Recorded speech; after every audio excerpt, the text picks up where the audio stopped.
Hello and welcome to Parliamentary Conversations in the Commonwealth, a podcast from the Commonwealth Parliamentary Association, better known as the CPA. The CPA promotes knowledge of the constitutional, legislative, economic, social and cultural aspects of parliamentary democracy, and supports parliamentarians across the Commonwealth to strengthen their democracies, to uphold the rule of law, and to safeguard human rights.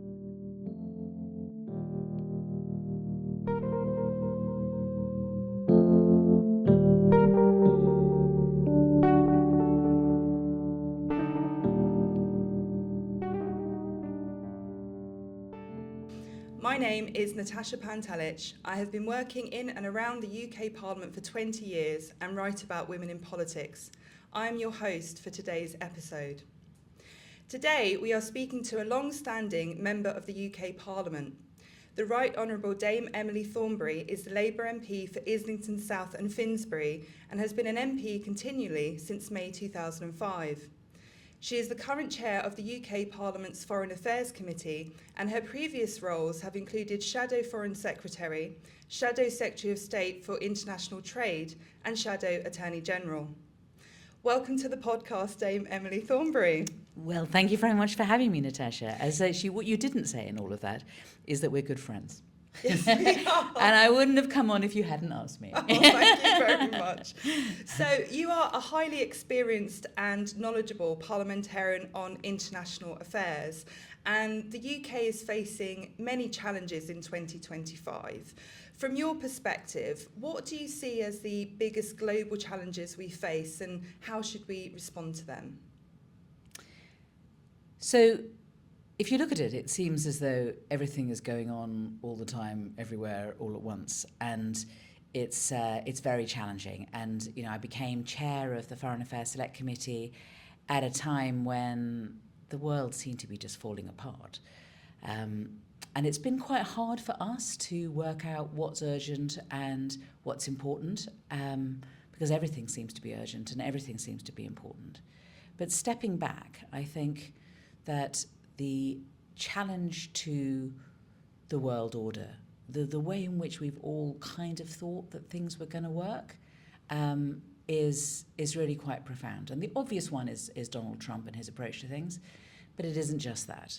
It's also about different tactics being used by Russia when it comes to extending its influence by way of being mischievous and difficult and doing everything less than war, as well as the Ukraine war, and the increasing influence of China and the way in which countries around the world are changing, they're pivoting away from the way that things have been and looking in different directions. So for someone of my age, who's always been used to the way that things are, it's definitely changing quite profoundly. And for Britain, who've always been, huge internationalists, not necessarily in a good way always, but definitely, with connections around the world in the way that other countries just, don't have. We have a presence around the world. We have, embassies in practically every country around the world, and a breadth and a depth of knowledge of what's going on internationally, a place on the Security Council, a country that very often, whenever there was a crisis, people would sort of say, well, what do the Brits think here? And we're used to being consulted, we're used to being important. I think we've lost our importance over the last sort of 15 years or so, particularly since Brexit, because the countries of the world looked at us and sort of went, what are they up to? Why are they doing this to themselves? And also we were so kind of focused on ourselves. But now I think we're back. And we've got a government which is going to be in for at least 5 years, probably 10 years. And so we have a stability and also an attitude which is, what can we do? How can we help? We want to be a force for good. And that is a big change for Britain. So at a time when I feel like we're ready to go internationally, there's never been a time when the world hasn't needed a centre of calm and a country that has a bit of vision. The election results in the United States and speeches made at the Munich Security Conference has really had a ripple effect on the global order and intergovernmental relations across the world.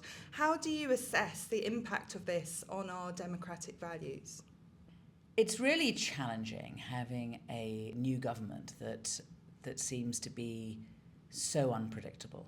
We're used to being close to America and working with America. But when the leadership in America seems to have changed course as much as it has, I mean, the deputy leader of America seems to give a very strong impression that he really doesn't like Europeans at all. It is hard. It's hard to know. It's slightly bewildering. I think you have to remember that America fundamentally hasn't changed. We've always been friends with America, and America isn't just a passing leadership. It will continue to be what it is, and I don't believe its values are changing fundamentally. I think its leadership has changed. So there will continue to be relationships at a security level, at a military level, cultural. We have friends, relatives who speak the same language. I mean, all of that stuff is still going to be there as a very strong bond. But at the moment, it's quite hard because the predictable friend that we had is now not predictable. It's just like that. So what do? I think what you do is you find out where their interests align with yours, the new leadership. What is it that the new leadership wants to do that you want it to do too, and work on that. And where you don't agree, you have to be pretty clear that you just don't agree. You don't have to shout necessarily, but you do have to be pretty firm and consistent. So that's the challenge. And I do think that, I mean, people listening to this probably need to know I am a Labour MP. But I do think that our Prime Minister has played a blinder so far, and has done exactly, what was needed. Now, whether he needs to change tactics later, who knows? Because we don't know what the president's going to do. And the reason we don't know what the president's going to do is because the president doesn't know what he's going to do. We've kind of got back to the stage where we wake up in the morning and we turn on the radio, because America is at a different time zone. So we turn on the radio, see what's happened overnight in America, and just think, oh no, not that. I think the only way you can keep your sanity and your feet on the ground is not by going on a day-to-day basis of what it is that Trump is talking about, but actually look at what it is that he's doing, and that, I think, will really help us to continue to respond to what's important and not just everything.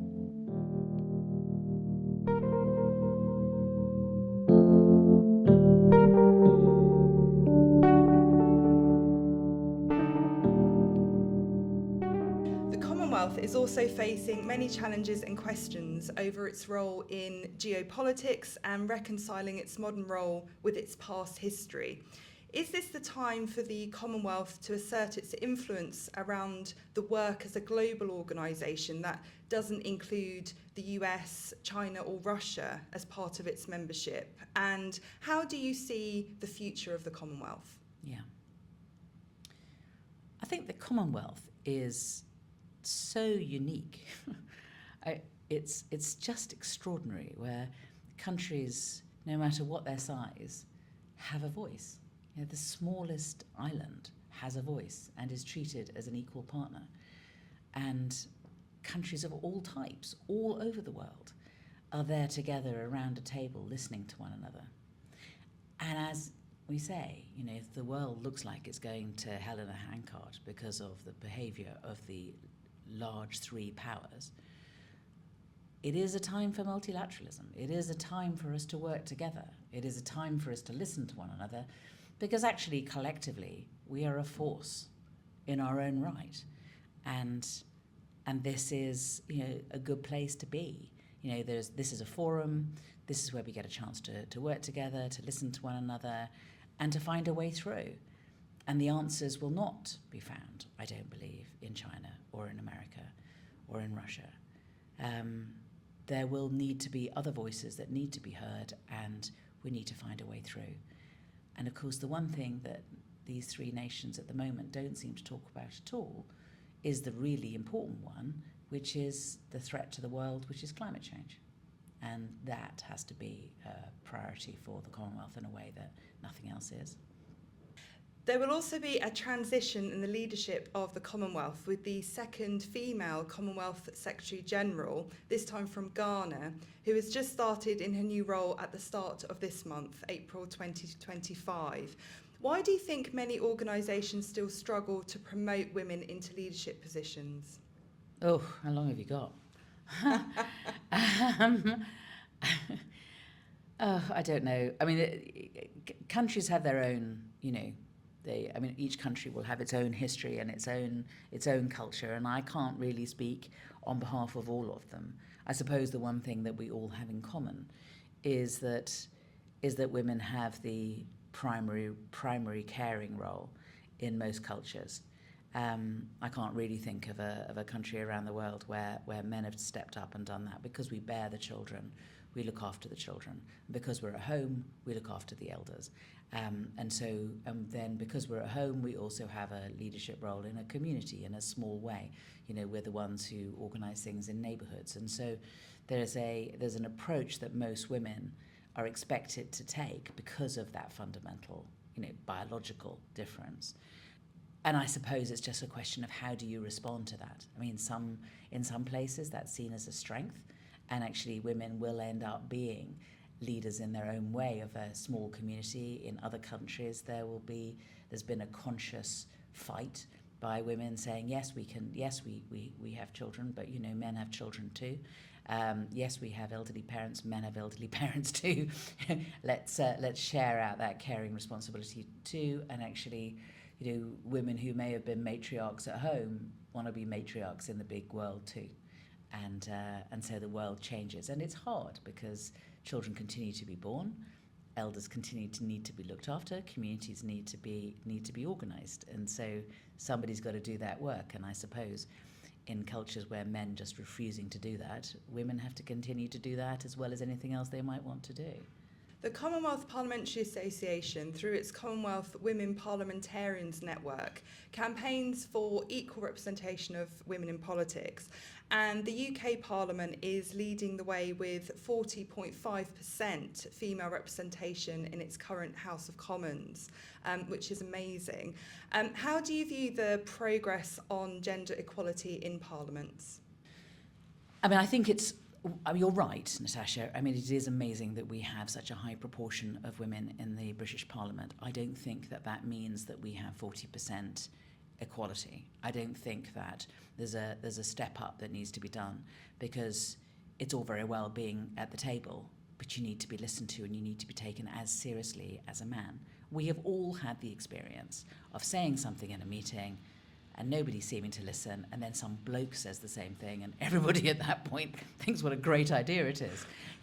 I mean, that is how things are, and it continues to be. And so there is still much more work that needs doing. And just this thing about just appreciating how women may approach politics differently, but that doesn't mean that we aren't as important, because we are, because more than half the population of the world is female, and we have something different to bring to the table, and it should be understood that we can do it in a different way. But as I say, it doesn't mean that we're less important or we're less serious. We just do it differently. And what do you see as the main barriers facing women coming into politics, and how can we overcome this? I think number one is just being taken as seriously as men. I found myself, right, that, and we in turn, I mean, even those of us, I mean, I proclaim myself to be a proud feminist, but I internalise the misogyny of my society in the same way that other women do. So in the area, so the first time I thought of standing to be an MP, the reason I thought of standing to be an MP was because the Labour Party had said that we were going to have an all-woman shortlist, so you can choose whoever you want so long as they're female. Now, before that, we've been going through the process of selecting a candidate to be our parliamentary candidate, and I had never thought of doing it. And why not? And then when there's an all-woman shortlist, then suddenly I start taking myself seriously. And worse than that, I compare myself to the other women and I think, well, I'm at least as good as them. But I didn't manage to do that when it was men. When it was men who were the candidates, I thought that they were better than me. And they weren't. and you know, so there's a lot. So I think we hold ourselves back. You know, we hold ourselves back. The reason I stood for the shadow cabinet, for election for the shadow cabinet, was because Rt Hon, who's a well-respected woman, absolutely pivotal in the development of the Labour Party, chased me down the corridor and shouted at me and kept shouting at me until I agreed that I would stand for election to the shadow cabinet. You know, now those people who know me would be very surprised by both of those stories, because I don't come across as anything other than 100% confident. But there are issues, you know, and difficulties and experiences that I've had as a woman that, you know, some of them are positive, but some of them actually get in my own way.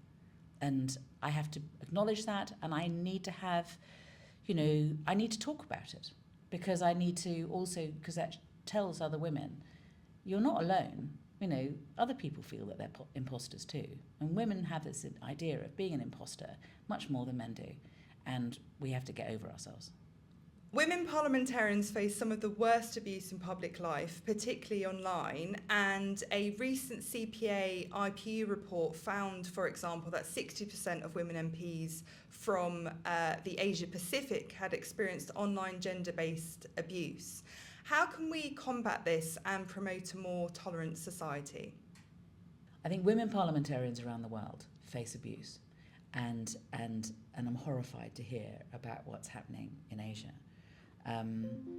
It happens in Britain too. I mean, I have as much, if not more, abuse than most. I tend not to talk about it because, you know, because you can get toughened up, and I think I have got toughened up. I'm not saying that I'm not impervious to it, but it's not that abuse that I'm now worried about. I've kind of got past it. What I don't like now is people demonstrating against me outside my constituency office or outside my house, or chasing me down the street, or jumping out in masks. I mean, that's the stuff I get these days. The online abuse continues, and I've kind of got past it. Sorry, but I mean, like I said, there are levels of abuse you get abuse on all levels, and at the last election, it was women parliamentarians who were getting the abuse much more than men, and black women and women of Asian heritage were getting it more than white women. That's the truth. Now, I don't normally talk about that, and I shouldn't even. I'm just like, I don't know what came over me there, but what I want is, I also want to talk about what fun it is to be an MP, and how brilliant it is to be a politician, and how fantastic it is and what an honour it is to represent your community and to be able to help people and to be able to make a difference. And I want young women, I want 14-year-olds listening to this to think, well, Emily's having a ball, and why can't I do that too? Because they can. I don't want young girls to think, well, it's all abuse. I mean, it is abuse. And you know what? The reason they abuse me is because I make a difference, and they don't like it. They don't like the fact that I'm a woman, that I'm mouthy, that I'm left-wing, that I'm overweight, that I'm unapologetic. You know, they really don't like it. I'm really rattling them. And so I'm going to carry on. And they're not going to stop me.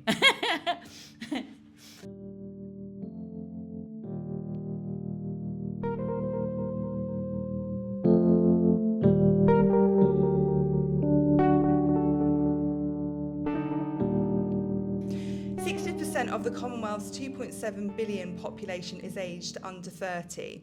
That was news to me, and I think a really good piece of information for us to know. How can the Commonwealth and parliamentarians engage more with young people, do you think? And how can we involve young people more in politics? Yeah. That's amazing. I didn't know that. But it's sort of thrilling, in a way, to think that the Commonwealth is regenerating in the way that it is, and there's an entirely new generation of youngsters coming through who will have different perceptions. Now, I don't think it's for me to say how the Commonwealth Association should engage with young people. Can I just tell you, I think we have to ask people under 30, and I'm a long way from that. I mean, all I can say is that there are things in common, no matter what generation you come from. I think you need to say what you mean and mean what you say. I think that there's an authenticity that people have, that the public recognises. And if you're not authentic, then nobody is going to want to hear, but youngsters in particular. The other bit of experience I have, I think, with youngsters is that when it comes to politics, what needs to be understood, and it's kind of disappointing, is that you never get exactly what you want in politics. You have to kind of get something close to it. You need to be able to compromise and accept how much you've got. You won't get everything. And the other thing is that lasting change usually takes a long time.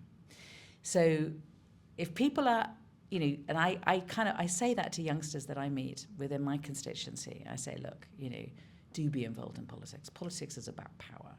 And why should power be exercised just for an older generation? You, the younger generation, have a lot to be angry about. In Britain, the older generation have got all the property, we've got all the pension funds, we've had free education, we've eaten all the we've eaten all the fish, we've killed all the tigers, we're warming up the planet. Why aren't you more angry? Why aren't you more involved in politics? Politics is about how you change the world. That's how it works. Without a war, but even after a war, there has to be politics at the end of it to fix it. So politics is where it is, and you should be involved in politics. In some way, you should be involved in politics. Don't let them monopolise it. Step up and say something and tell them what you think and get involved yourself and don't get put down. Your voice is as important as anyone else's. That's what I would say. How the Commonwealth engages in that, I don't know. And the ways in which the Commonwealth talks to youngsters is important, but more important is how the Commonwealth listens to youngsters. We've known each other a very long time. We have. And one of the things that you are great at is giving really good advice. So what's the best piece of advice you've ever been given that you can share with us today? It's going to be all right. It's going to be all right. Keep going. It's going to be all right. Thank you, Dame Emily, for joining the Commonwealth Parliamentary Association podcast today. And thank you, the listener. We hope that you have enjoyed the conversation as much as we have. Listen to the CPA podcast via the CPA website, on the CPA YouTube channel, or find Parliamentary Conversations in the Commonwealth on your favourite podcast platform.